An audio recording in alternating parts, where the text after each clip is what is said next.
নজর রাখবো পরবর্তী সংবাদে। ড্রেনের জলে পড়ে মর্মান্তিক মৃত্যু হয়েছে 2 বছরের এক শিশুর এবং এই ঘটনায় গোটা এলাকা জুড়ে নেমে এসেছে শোকের ছায়া।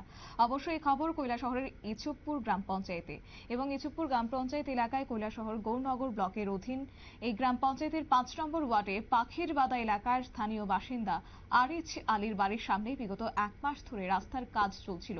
রাস্তার কাজ শুরুর পূর্বে সংশ্লিষ্ট ঠিকাদার আরিচ আলীর বাড়ির সামনে রাস্তার পাশে মাটি দিয়ে ভরাট করে ফেলেছিল, ফলে সেখানে জল জমে যায়। শনিবার সেই ভরাট জলে আরিচ আলী 2 বছরের শিশু রোহন আলী পড়ে যায়। 2 বছরের শিশু রোহন আলীকে পরিবারের লোকজন বাড়িতে খোঁজাখুঁজি করে না পেয়ে পরবর্তী সময়ে দেখা যায় ড্রেনের জলে রোহন পড়ে রয়েছে।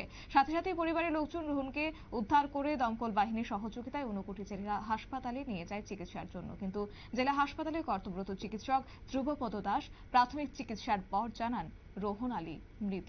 কি রয়েছে বক্তব্য শুনুন।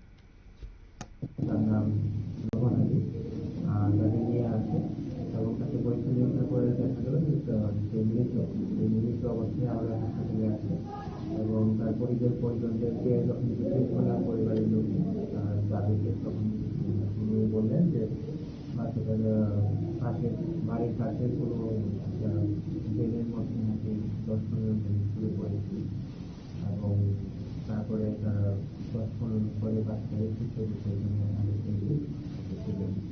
তো এটাকে হসপিটালে নেওয়া রাখার আগেই মারা যেতে হবে। মানে আমি যখন দেখলাম আমরা ডিউটিতে আসছি তখন অলরেডি বাচ্চা তখন। ধন্যবাদ। আপনারা শুনলেন চিকিৎসক ধ্রুপদ দাসের বক্তব্য এবং জেলা হাসপাতালের কর্তব্যরত চিকিৎসক ধ্রুপদ দাস তিনি জানিয়েছেন প্রাথমিক চিকিৎসার পর রোহন আলী মৃত। চিকিৎসক ধ্রুপদ দাসের কাছ থেকে এই কথা শোনার পর পরিবারের সদস্যরা কান্নায় ভেঙে পড়েন। এই ঘটনায় এই গোটা এলাকা জুড়ে নেমে এসেছে শোকের ছায়া। নিয়ে নিয়েছে ছোট্ট একটি বিজ্ঞাপন বিরতি, সঙ্গে থাকুন।